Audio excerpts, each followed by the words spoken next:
काफी बार आपने एग्जाम्स में देखा होगा कि स्केड्यूल से लेकर आपके एग्जाम में एक ना एक क्वेश्चन तो आता ही आता है, और काफी सारे स्टूडेंट्स ये कंफ्यूज हो जाते हैं या फिर पढ़ नहीं पाते या फिर उनको मेमोराइज नहीं होती है कि भाई स्केड्यूल जो अनुसूचियां हैं हमारे भारतीय संविधान की, वो हम लोग कैसे याद करें सर, ये कैसे मेमोराइज करें। तो मैं विकास नगर लेकर आ गया हूं ये सॉल्यूशन आपके सामने एक वीडियो के थ्रू, जहां पर हम लोग एक ट्रिक देखेंगे और फिर ये हमारी एक सीरीज है जो हमारी चलाई है, मैंने एक चलाई है कि संविधान की किस तरीके से आप एक ट्रिक के थ्रू पूरा संविधान आपका कवर होगा। तो आज की क्लास में हम लोग जो कवर करेंगे वो करेंगे शेड्यूल ऑफ इंडियन कॉन्स्टिट्यूशन, यानी कि भारतीय संविधान की अनुसूचियां। तो भारतीय संविधान की जो अनुसूचियां वो टोटल पहले 8 अनुसूचियां हुआ करती थी। 8 अनुसूचियों के बाद 4 अनुसूची यानी कि 4 शेड्यूल्स हमारे में जोड़े गए थे, जिसकी वजह से टोटल 12 शेड्यूल आज की डेट में प्रेजेंट ड्यूरेशन में हमारे पास है। तो एक एक करके ये शेड्यूल ऑफ इंडियन कॉन्स्टिट्यूशन हम देखते हैं। तो जो पहला शेड्यूल हमारा है, जो पहला शेड्यूल हमारे पास है इंडियन कॉन्स्टिट्यूशन का, वो बात करता है आर्टिकल 1 से लेकर 4 तक। अब 1 से लेकर 4 तक जो बात करता है स्टेट्स की, यूनियन टेरिटरीज की, यानी कि भारत देश में कितने राज्य हैं, उन राज्यों का नाम, कितनी टेरिटरीज हैं, यूनियन टेरिटरीज हैं, उनका नाम, ये हमारा दे रखा है शेड्यूल 1 ऑफ इंडियन कॉन्स्टिट्यूशन में। शेड्यूल 2 में जो हमारा दे रखा है वो दे रखे सारे के सारे अलाउंसेस या फिर सैलरीज जो एक डेजिग्नेटेड पोस्ट को दी जाती है। अब कौन कौन सी पोस्ट की इसमें बात करी गई है? प्रेसिडेंट की बात करी गई है, इसमें गवर्नर की बात करी गई है, इसमें स्पीकर की बात करी गई है, डिप्टी स्पीकर की बात करी गई है, इसमें चेयरमैन हो गया, डिप्टी चेयरमैन हो गया, जो हमारे लोकसभा आप ले लो या फिर विधानसभा, हमारे राज्यसभा ले लो या विधान परिषद ले लो, इन मेंबर्स की इसमें बात करी गई है। उसी के साथ साथ जजेस की बात इसमें करी गई है, और कैग यानी कंट्रोलर ऑडिटर जनरल, एक तरीके से केंद्र सरकार का जो सीए है, जो सारा लेखा जोखा रखता है, जो अकाउंटिंग करता है, कितने बजट में से कितना खर्चा करा है, सारी की सारी जो एक लेजर बनाता है वो करता है हमारा कैग काम। इन सब की जो सैलरी अलाउंसेस है वो हमारी दे रखी है शेड्यूल 2 में। अनुसूची 3 में हमारी क्या चीज दे रखी है? वो बात कर रखी है ओथ की, यानी कि शपथ की बात करी हुई है। इसमें किस किस की शपथ की बात करी गई है? इसमें केंद्र और राज्य जो मिनिस्टर हैं उनकी बात करी गई है। इसमें इलेक्शन कैंडिडेट्स की बात करी गई है, यानी कि जो इलेक्शन कमिश्नर हैं या इलेक्शन मेंबर्स जो हमारे हैं उनकी बात करी गई है। सारे के सारे एमपीज हमारे हो गए, यानी कि मेंबर ऑफ पार्लियामेंट, जो लोकसभा जो राज्यसभा में बैठे हैं, एमएलए जो विधानसभा और विधान परिषद में बैठे हैं, जो हर एक राज्य के होते हैं, उनकी बात करी गई है। सुप्रीम कोर्ट और हाई कोर्ट की जजेस की बात करी गई है, और कंट्रोलर ऑडिटर जनरल की इसमें बात करी गई है। यानी कि वो सारी पोस्ट जब वो अपनी डेजिग्नेटेड पोस्ट पर बैठते हैं तो उससे पहले क्या शपथ लेते हैं, उनके बारे में अनुसूची 3 में बात करी हुई है। अब बात करते हैं हम लोग अनुसूची 4 की, यानी कि schedule 4 of Indian constitution. Schedule 4 of Indian constitution में आता है राज्यसभा की सीट से रिलेटेड, कि राज्यसभा में जो सीट है कैसे एलोकेट हुई है, कितनी सीट्स है। तो जो उनकी सीट्स होती है, लोकसभा की जो सीट्स होती है वो देखी जाती है जनसंख्या के आधार पर, यानी कि पॉपुलेशन के आधार पर देखी जाती है कि भारत में कितना पॉपुलेशन या एक स्टेट में कितना पॉपुलेशन है, कितना जनसंख्या है उस पर्टिकुलर राज्य में। उसी के आधार पर हर एक राज्य को सीट एलोकेट करी जाती है राज्यसभा में। टोटल स्ट्रेंथ जो राज्यसभा की है वो आप कमेंट सेक्शन में जरूर लिखिएगा, और प्रेजेंट में कितनी उसकी स्ट्रेंथ है वो भी आप कमेंट सेक्शन में जरूर लिख के मुझे बताइएगा। तो राज्यसभा की सीट्स के बारे में जो बात कर रखी है वो अनुसूची 4 में बात कर रखी है, यानी कि शेड्यूल 4 ऑफ इंडियन कॉन्स्टिट्यूशन में बात कर रखी है। वहीं पर 5 में जो बात कर रखी है वो प्रशासन और उस राज्य, कुछ ट्राइबल्स एरियाज, कुछ शेड्यूल्ड ट्राइबल एरियाज हैं जहां पर आदिवासी लोग रहते हैं, जहां पर नॉर्मल सिटीजन को जाने के लिए अलाउ नहीं किया जाता है, जहां पर जो सुप्रीम कोर्ट ने कोई कानून बनाया या पार्लियामेंट ने कोई कानून बनाया, वो राष्ट्रपति देखता है कि उस पर्टिकुलर एरिया में, जो ट्राइबल का एरिया, जो आदिवासी, जो कबीलों का एरिया है, वहां पर लगाया जा सकता है, नहीं लगा सकता, लाया जा सकता है या फिर लगाया जा सकता है, उसको प्रॉपर एडमिनिस्टर करना और वहां की चीजों को कंट्रोल करना, दोनों शेड्यूल्ड एरियाज और शेड्यूल्ड ट्राइब्स, यानी कि अनुसूचित जातियां और सूचित जातियों के बारे में यहां पर बात करी गई है 5th हमारे शेड्यूल में। वहीं पर इस 6th में जो बात करी गई है वो कुछ पर्टिकुलर ट्राइबल एरियाज के बारे में बात करी गई, यानी कि आदिवासी एरियाज जो हमारे हैं उसकी बात करी गई है, उससे प्रशासन की बात करी गई है 6th शेड्यूल में। अब यहां पर 4 राज्य ऐसे हैं जो आपके कभी कभार एग्जाम्स में पूछ लिया जाता है, और वो कौन से 4 राज्य को स्पेसिफिक यहां पर मेंशन करा हुआ है वो है असम, मेघालय, त्रिपुरा और मिजोरम। इस वाले को आप याद रखोगे, ये 4 राज्य कभी कभार आपसे पूछ लेता है कि छठे स्केड्यूल में या अनुसूची में किन 4 राज्यों के बारे में बात करी गई है, तो इन राज्यों को आप याद रखोगे ATM स्क्वायर। ATM से A से असम, T से त्रिपुरा, M से मेघालय और M से मिजोरम आपका हो जाएगा। वहीं पर ही सातवीं अनुसूची की अगर हम लोग बात करें तो इस 7वीं अनुसूची की में दे रखा है आपका division of power. Division of power का मतलब है कि हमको पता है कि हमारा भारत देश फेडरल स्ट्रक्चर यानी कि जो पावर्स हैं वो सिर्फ केंद्र सरकार के हाथ में नहीं दी है, कुछ पावर केंद्र सरकार के हाथ में दी है, कुछ पावर राज्य सरकार के हाथ में दी है और कुछ पावर लोकल बॉडी जिसको हम लोग पंचायत और म्युनिसिपैलिटी कहते हैं उनके हाथ में दी है, जिससे कि प्रॉपर ये जो देश डेमोक्रेसी है ये डिक्टेटरशिप में ना कन्वर्ट हो जाए। उसके बाद यहां पर पावर्स की बात करी गई, यानी कि पावर्स को डिवाइड करा गया कि केंद्र इस पर्टिकुलर चीज के ऊपर कानून बनाएगा या राज्य इस पर्टिकुलर चीज पे के ऊपर कानून बनाएगा। यूनियन लिस्ट, ये लिस्ट के बारे में बता रखा है कि इन सब लिस्ट के ऊपर केंद्र सरकार कानून बनाएगी। ये 100 नहीं है, अब ये हटा के कितना कर दिया, ये 98 कर दिया है। ऐसे ही हमारे राज्य के कानून है और ऐसे ही हमारे कौन से कॉनकरेंट है। कॉनकरेंट का मतलब कि इसमें दोनों केंद्र सरकार और राज्य सरकार दोनों बैठ के कानून बनाएगी और वो टोटल कितने सब्जेक्ट हैं जो कानून की मेंशन करी गई है इसमें, या इन सब्जेक्ट्स के ऊपर दोनों राज्य सरकार और केंद्र सरकार बैठ के कानून बनाएगी, वो है हमारे टोटल 52। वहीं पर 8वीं अनुसूची की अगर हम बात करें, 8वीं अनुसूची में आती है हमारी भाषाएं। कौन कौन सी भाषाएं हैं जो हमारी 8वें शेड्यूल में हमारी डाली गई हैं, जो भारत की ऑफिशियल लैंग्वेजेस काउंट करी गई हैं। टोटल ऑफिशियल लैंग्वेज जो आज की डेट में है वो टोटल है 22 और पहले कितनी हुआ करती थी, पहले हुआ करती थी 14 हमारी, ठीक है। उसके बाद आते हैं हमारे 9वें शेड्यूल पे, उसके बाद आते हैं हमारे 9वें पे। 9वें पर दे रखा है हमारे कुछ लैंड रिफॉर्म्स।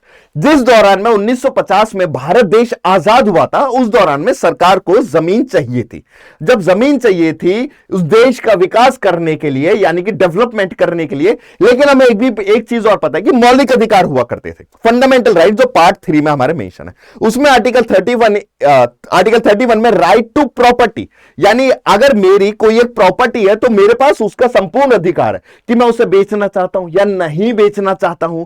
तो राज्य सरकार को या फिर केंद्र सरकार को लोगों की जमीन नहीं मिल रही थी, तो उन्होंने क्या करा था, उन्होंने एक 9वीं अनुसूची निकाल दी गई थी कि 9वीं अनुसूची में डाल दिया गया था लैंड रिफॉर्म्स। यानी कि अगर राज्य या केंद्र सरकार कोई भी कानून बनाती है और वो 9वीं अनुसूची में डाल देती है तो उसके ऊपर न्यायालय भी कोई भी कुछ भी डिसीजन नहीं ले सकता है। यानी कि संपूर्ण रूप से जो कानून बन गया वो कानून बन गया, जुडिशरी उसके ऊपर रिव्यू नहीं ले सकती है, उसको नहीं हटा सकती है। एक तरीके से 9वीं अनुसूची को जो बोला गया था वो बोला गया था ब्लैक होल, और लैंड रिफॉर्म्स इसी में डाल दिए गए थे। जैसे कि जमींदारी एबोलिशन, यानी कि जमींदारी जो सिस्टम था वो हटाया जाता, कि हम लोग कैसे कैसे अब लोगों की जमीन ले सकते हैं, वो सारी चीजें इसमें डाली गई थी। जो भी मैटर राज्य सरकार बनानी है, पार्लियामेंट बना रही है, अगर जमीन से रिलेटेड 9वीं अनुसूची में डाल दिए गए थे। और ये फर्स्ट कॉन्स्टिट्यूशन अमेंडमेंट एक्ट 1951 के थ्रू हमारे उसमें डाला गया था। 9वीं अनुसूची लैंड रिफॉर्म्स इसलिए डाला गया था, क्यों? क्योंकि जुडिशरी इस चीज के ऊपर रिव्यू ना ले। इसको ये कानून जो एक बार बन गया वो बन गया, यानी कि न्यायाधीश के रिव्यू से इसको दूर रखा गया था। इसके बाद आते हैं हमारे 10th शेड्यूल पे। 10th शेड्यूल जो हमारी बात करता है वो बात करता है एंटी डिफेक्शन से रिलेटेड। एंटी डिफेक्शन से रिलेटेड यानी कि दल बदल कानून। जैसे एक एमपी दल अपना बदल लेता है, जैसे बीजेपी का है तो वो कांग्रेस में चला गया, कांग्रेस का बीजेपी में चला गया, उस बेसिस पर इनको डिस्क्वालीफाई किया जा सकता है, इनको निष्कासित किया जा सकता है, एमएलएस को निष्कासित किया जा सकता है, एमपी को पार्लियामेंट से किया जा सकता है। और ये पावर जो दे रखी है, ये पावर दे रखी है स्पीकर को, ये पावर दे रखी है स्पीकर को कि कैसे कैसे उनको हटाया जा सकता है। वोट देने से उन्होंने मना कर दिया, उनको हटा दिया जाएगा। तो और ये चीज हमारी आई थी 52nd कॉन्स्टिट्यूशन अमेंडमेंट एक्ट 1985 के आधार पर। उसके बाद आई थी हमारी 11वीं शेड्यूल। 11th शेड्यूल जो हमारी बात करता है वो बात करता है हमारा पंचायत से रिलेटेड। हमारा पंचायत सिस्टम डाला गया था, जो हम आप लोग बात करोगे डीपीएसपी, राज्य द्वारा नीति निर्देश, उसमें आर्टिकल कौन सा आर्टिकल है जो पंचायत से रिलेटेड बात करता है, वो कमेंट सेक्शन में जरूर बताना आप। और उसी को फुलफिल करने के लिए केंद्र सरकार लाई थी पंचायत का बिल, जहां पे कि पंचायत होनी चाहिए, लोकल बॉडी जो एक तरीके से गांव है उसमें भी एक छोटी सरकार होनी चाहिए, उनके पास भी पावर देनी चाहिए, जिससे कि डिसेंट्रलाइजेशन, पावर का डिस्ट्रीब्यूशन और नीचे तक जा सके। पंचायत लाया गया था 73rd कॉन्स्टिट्यूशनल अमेंडमेंट एक्ट, यानी कि 73rd संविधान संशोधन के थ्रू हमारा आया था 1992। ये वाली बात जरूर ध्यान रखना। और इसी के through state election commission election करवाता पंचायत और म्युनिसिपैलिटी का। स्टेट फाइनेंस कमीशन कि जो भी धनराशि देखेगा, कौन सी कितनी ट्रांसफर होनी है, वो सारी की सारी देखेगा स्टेट फाइनेंस कमीशन। ये दोनों की दोनों स्टैब्लिश करी गई थी इसी ईयर में स्टैब्लिश करी गई थी। और उसके बाद कि भैया सिटीज में भी एक छोटी सरकार होनी चाहिए जिसका नाम है म्युनिसिपैलिटी। ये म्युनिसिपैलिटी हमारी आई थी 74th कॉन्स्टिट्यूशनल अमेंडमेंट एक्ट 1992। ये दोनों ही एक ही साल में आई थी, लेकिन पंचायत हमारी पहले आई थी 73rd और म्युनिसिपैलिटी हमारी बाद में आई थी 74th। इनको जो सब्जेक्ट्स दिए गए थे 29 सब्जेक्ट्स के ऊपर ये कानून बना सकती है, और जो हमारी म्युनिसिपैलिटी ये 18 सब्जेक्ट्स के ऊपर कानून बना सकती है। यानी कि पावर्स को डिसेंट्रलाइज करा गया था कि अब पावर दो के हाथ में नहीं है, केंद्र और राज्य के हाथ में नहीं है, अब लोकल बॉडीज के भी हाथ में है, यानी कि पंचायत और हमारा म्युनिसिपैलिटी। ये थे हमारे सारे के सारे स्केड्यूल्स। अब ये स्केड्यूल्स की ट्रिक क्या है? इस स्केड्यूल को याद करने की ट्रिक है टीयर्स ऑफ ओल्ड पीएम, यानी कि प्रधानमंत्री के आंसू अगर आपने याद कर लिए तो यानी कि आप अपने पेपर में 2 नंबर तो आप पक्के करके आ चुके हैं। और फिर हर एक पेपर में हमने ये वाली पर्टिकुलर चीज देखी है कि स्केड्यूल से एक न एक क्वेश्चन तो पक्का आता ही आता है। अब याद करते हैं हम लोग पूरी की पूरी एक trick, tears of old PM. Tears of हम लोग देखते हैं तो पहली वाली किससे बोली गई थी? वो बोली गई थी टी से, जहां पे स्टेट और टेरिटरी की बात करेगी तो टेरिटरी से हमारा आ जाता है टी, राज्यों के नाम और यूनियन टेरिटरीज के नाम। फिर आ जाती है सैलरी और इमोल्यूमेंट्स की जो बात कर रही थी, जहां पर स्पीकर की सैलरी की बात करी गई थी, जहां पर डिप्टी स्पीकर की बात करी गई थी, दोनों विधानसभा और लोकसभा, जहां पर डिप्टी चेयरमैन और चेयरमैन की बात करी गई थी, यानी कि राज्यसभा और विधान परिषद की बात करी गई थी, उसमें आ जाते हैं ई से इमोल्यूमेंट्स आ जाते हैं। ओथ की बात करी गई थी, शपथ की बात करी गई थी, ए से अफर्मेशन एंड ओथ आ जाता है। वहीं पर ही अगर आप बात करोगे आर से राज्यसभा की सीट्स के बारे में बात आ जाता है, आर से राज्यसभा और TEAR, आर से राज्यसभा की सीट्स के बारे में बात आ जाता है। एच से हमारे स्केड्यूल्ड एरियाज आते हैं, जहां पे हम लोग स्केड्यूल्ड एरियाज और स्केड्यूल्ड ट्राइब्स की प्रशासन की बात कर रहे थे। फिर उसके बाद मैंने आपको बताया था कि 4 राज्य अलग से डाले गए थे, ATM स्क्वायर जो मैंने आपको ट्रिक बताई थी, यानी कि अदर स्केड्यूल्ड एरियाज, अदर से ओ से अदर आ जाएगा।